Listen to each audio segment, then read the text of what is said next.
about the low visibility. Is it low? The lack of representation, basically, when it comes to creating additional seats, when it comes to, first of all, the seats for women in the primaries, despite years of advocacy when it comes to inclusion and gender participation in the Nigerian politics, we now said, oh yeah, now give us special seats, additional seats, so that, women, should people want your seats, stay there. Let women have additional seats while still the bill hasn't been passed.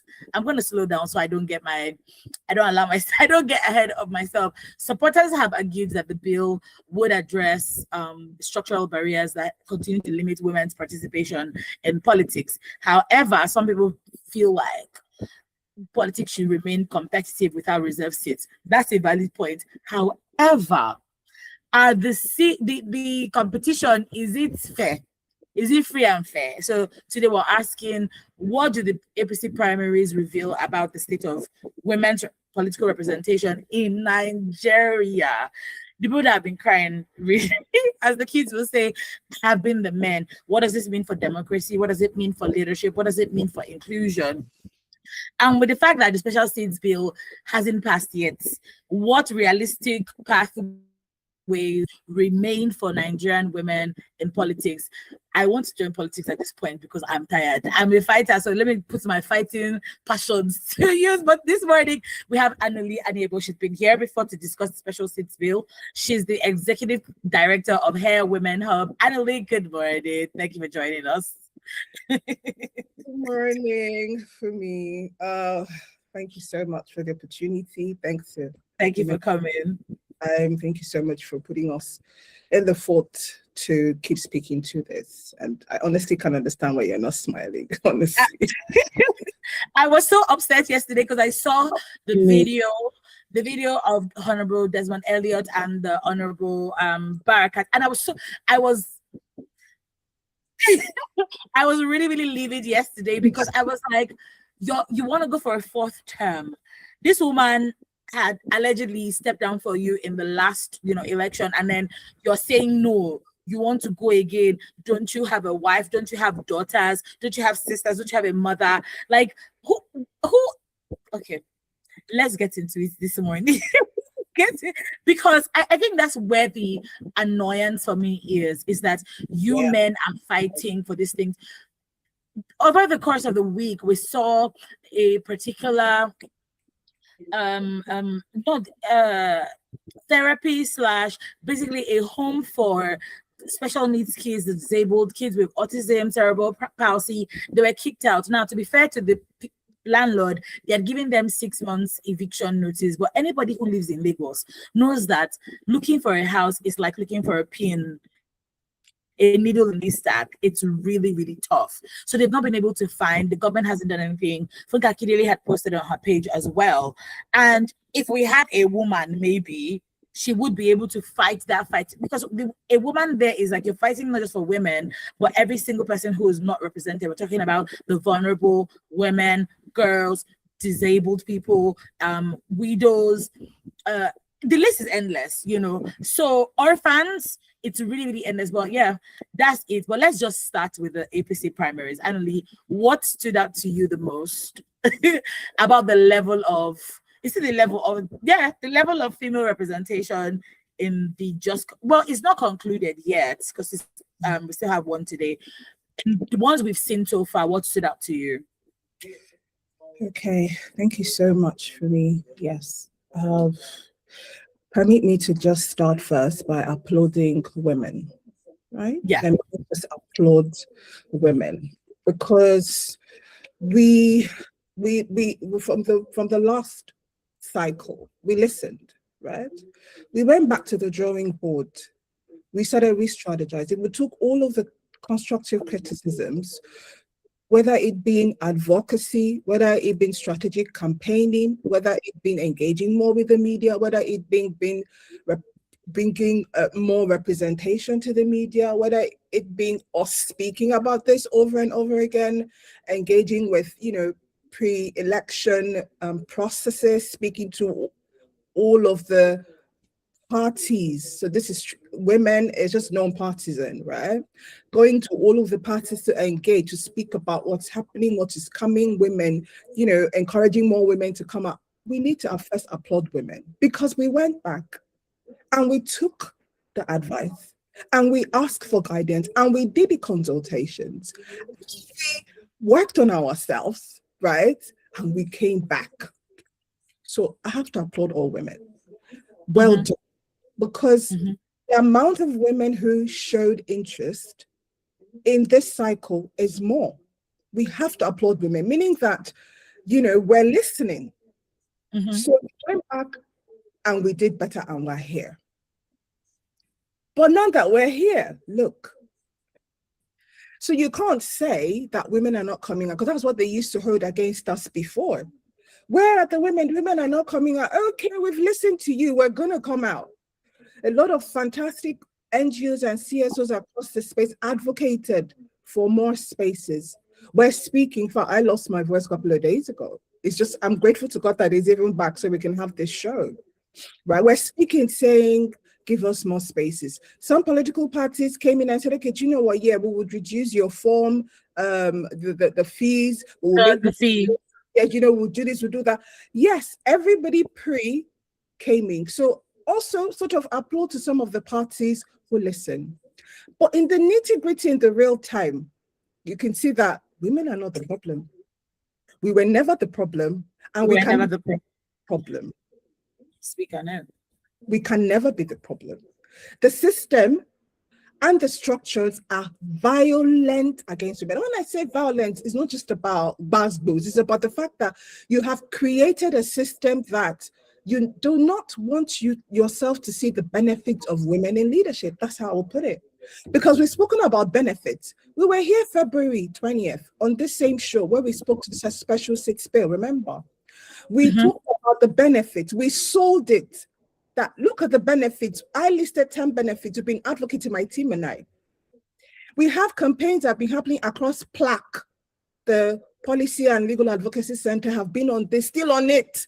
They paid money to advertise on media stations like other media stations across the mainstream ones. We've been speaking to, we've been engaging in rooms. We've gone to speak to House of Representatives. We've spoken to senators. We've engaged, we've been in spaces. We've done so many stuff.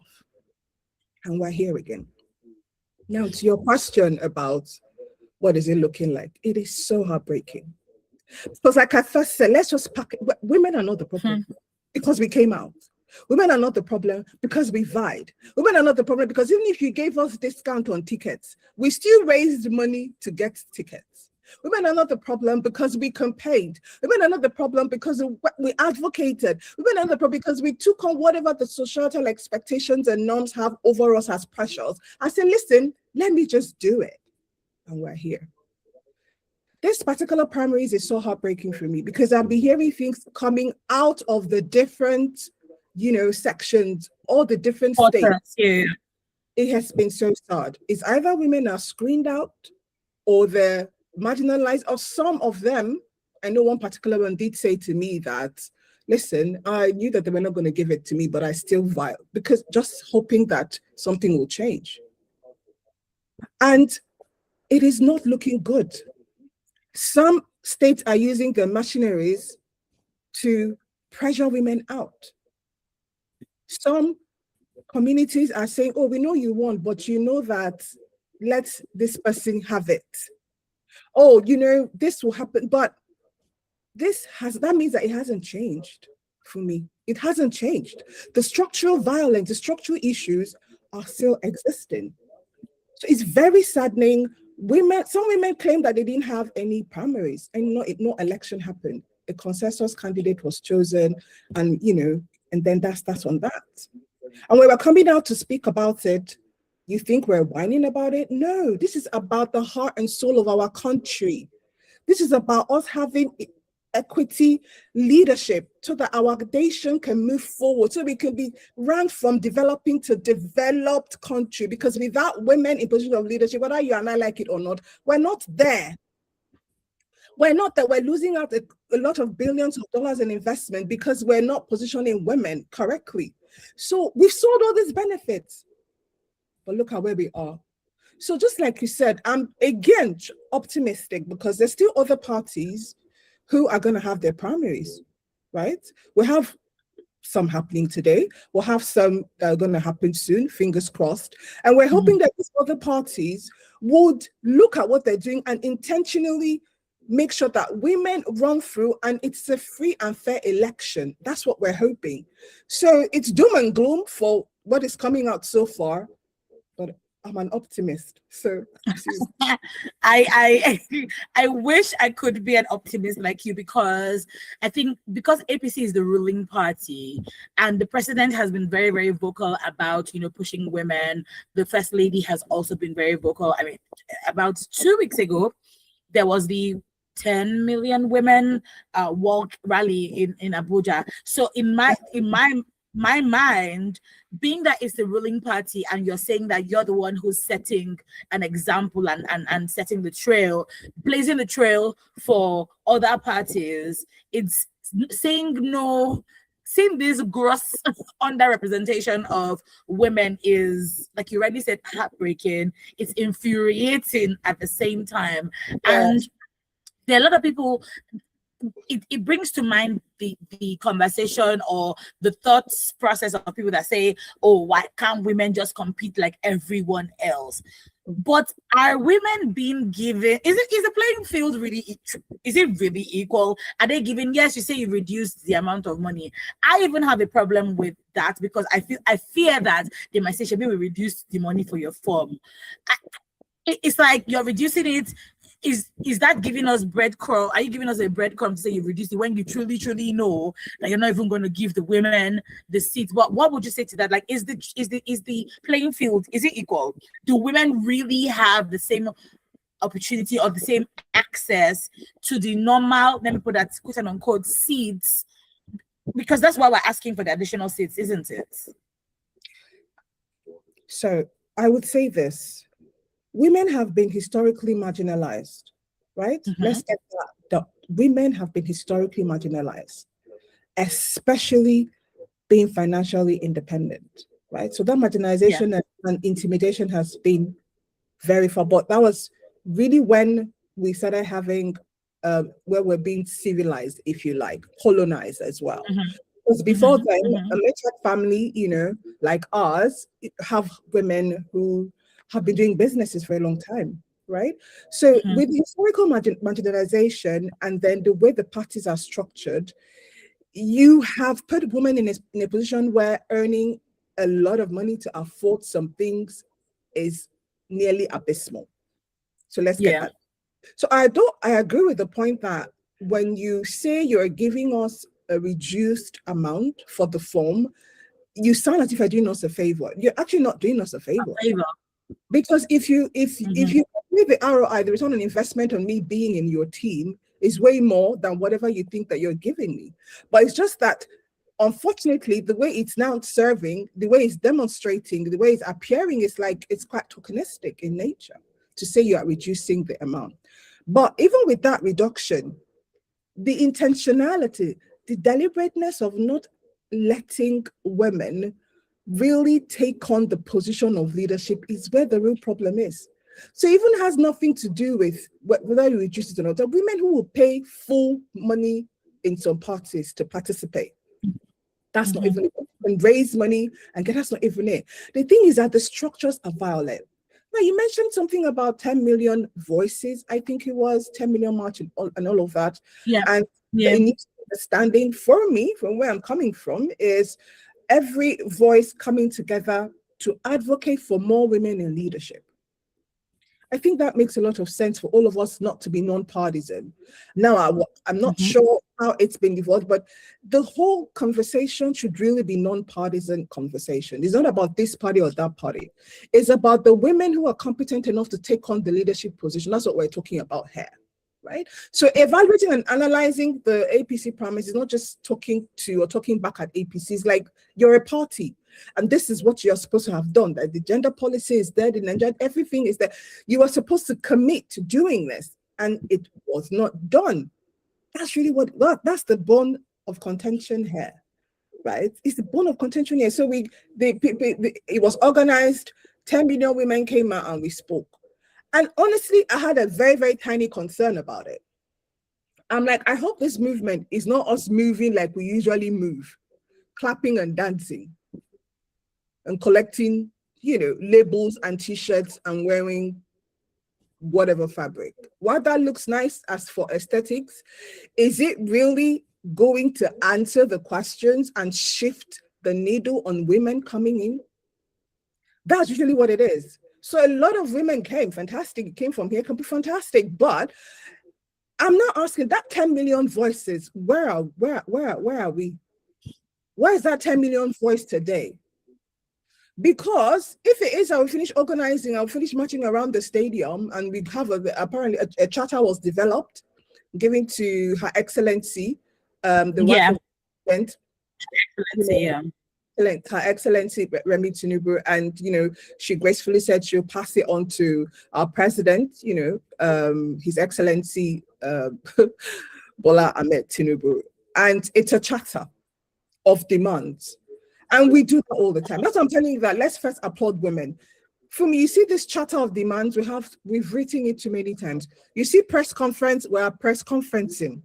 You see writing statements, we've written statements. You see advocacy, we've done it. You see campaign, you see going to go and block National Assembly, you see engaging House of Rep, we've done everything. So, okay, no problem. Let's bring another charter of demands, right? Has the president seen it? I don't know, right? And another thing is that I don't necessarily sit in a space where I'm going to be talking or speaking to what I think Mr. President has said or not said. Because I do believe that he's probably giving directive to say, you do this, you do this, you do that. He has people under him who are to carry out this rules and these laws to make sure that the party primaries are favorable to women. I don't want to believe that he's not doing that, because he's listening to a lot of what we've said about special seats bill quite a lot. He's listened to it. Her Excellency Remi Tinubu has as well, right? He's in my opinion, what I'm feeling is like he's for it. But so it's not just him. Those who are reporting to him, what is the difference? How are they going to make him proud to say that the ruling party is exemplifying women in leadership positions? Can we say that now? So the special seats bill is saying, you see what we're saying? We need special seats bill now. You see what we're saying here? Because if there's special seats bill, perhaps there would be more women who will not be jostled or pushed aside for the particular position that is allocated for women. For me, perhaps now we don't know, like you initially said, we don't, I mean, there's back talk here and there of it going here and there and stuff. But when it comes to election seasons, you and I know that some things go silent and quiet. But we're not stopping. We're not stopping to speak about it. Plaque, for example, to the Nigerian Civil Society Situation Room NG, they're still speaking to it. Plaque is speaking to special seats bill. A lot of other women organizations have done so well. Had gender desks in the House of Representatives. We've been going up and down, talking, engaging for special seats. But this is one of the reasons. Now, direct primaries or direct election, like you said, the first past the vote, sorry, that's what it's called, of women who are running now, are obviously still marginalized. So there's some women, to be honest, that say, listen, first past the vote is, the post is, the best way to go. But we can see that this whole primaries has made a fantastic case for special seats bill. The gender gap in Nigeria is reducing. Now with this, by the time you evaluate all of the numbers of women who have come out of the primary so far, the APC primary so far, the numbers have reduced. Some of the women it's alleged that they're not coming back to the House of Reps. And we don't even have women. How many women do we have in House of Reps? Don't. In Southeast, the 5 states, we only have 5 women. And I am here looking for the women. Me and my team, we're like trying to calculate, where are the women? Where are they? We have Honorable Onyejocha, who got her own unopposed ticket back. from her constituents. How many other women? There are women in Cross River State, for example, who came out to speak on a live TV show that they were marginalized. So there's a lot of work to do, but let's be optimistic.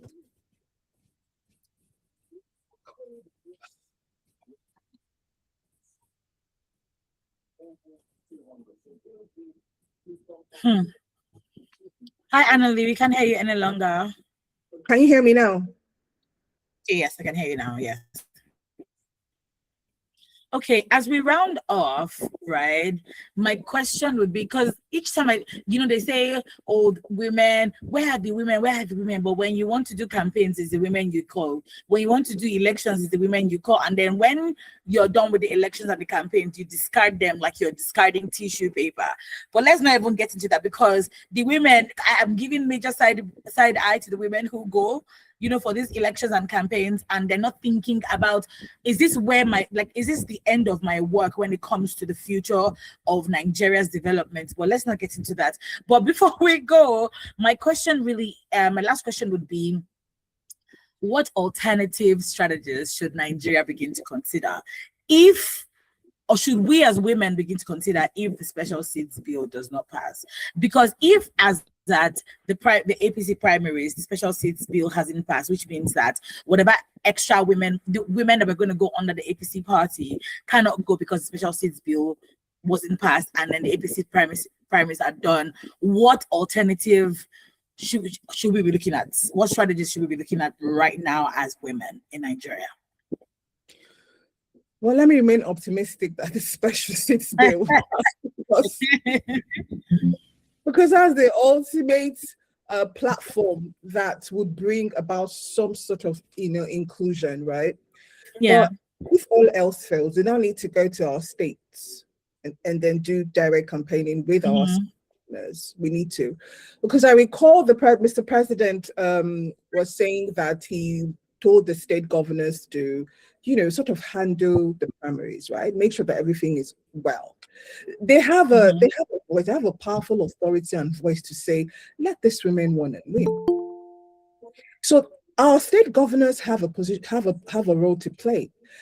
Recently in Anambra State, His Excellency Governor Soludo appointed the first ever secretary to the state government. Ever since that position was created for me, this is the first time we're having a woman as a secretary to the state government. We've been seeing quite a few tiny appointments like that, yeah. So I'm saying that if special state bills, we still need to go back to the state government to push for the implementation of the special seats bill. So there's a structural issue that is very deficit in our state, which we need to tackle. So that's not for this show. However, I feel like the next thing to do, or the current thing that we should do, which I am working on doing, is speaking to our state governors and renegotiating seats. Why did I say that? Ekiti has done it and done it so excellently. Kwara has done it and done it so excellently. These are examples that every state that is committed to women inclusion has done. So it's not as if it's not working. They have it. They have the first woman who is Speaker of House in Ekiti State, right? So it's there. So I feel that that's the next strategy. That's one. Two, you see media. Media has to up their game.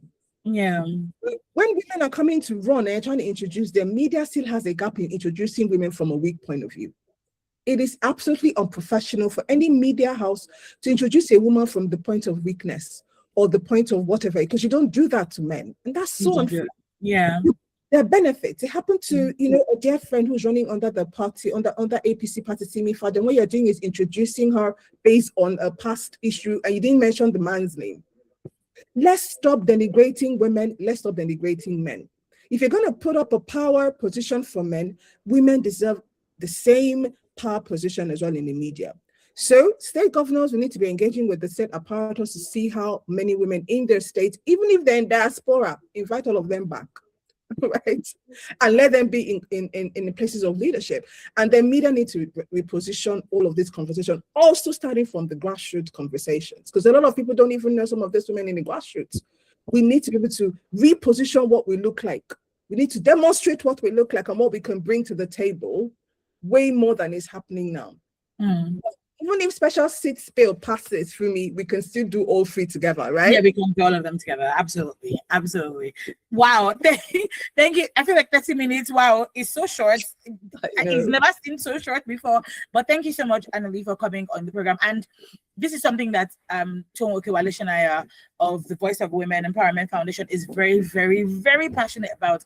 Because I remember last year we had the Report Her Awards and we brought quite a few media houses, and there was so much intention in telling them the way you report news when it comes to women is very, very important. You will never catch women radio introduce a woman from a point of weakness. That will never. Even our news is always from that point of, this woman is so and so and so, and this is what she's doing, and this is what she's going to benefit from, things like that. So I do agree with you that there's a lot of work that we need to do as media houses to be able to, you know, the way you big up, for lack of a better word, men, big women up as well in the same vein.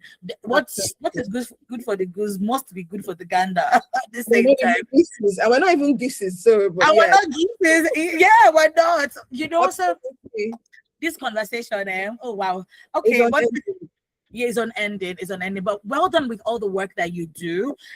We are solidly behind you. And we know that every time we call upon you, thank you, because every time we call upon you, you come. If we had our way, we'll bring you every Wednesday to come talk women, but we'll call you again. Like you rightly said, major shout out to all the women who are doing great things. Chief Osasu, the women, every single person who's speaking about women in governance. There was a press, I think it was a press meeting on Monday as well. Yes. So all women, all hands are on deck. And if you're a young person, don't sit down and be thinking Nigeria will be better if you don't contribute. Please, this is the way you can get into it and make Nigeria better for yourself and generations on board. Again, thank you so much, Annalie, for coming on the program today.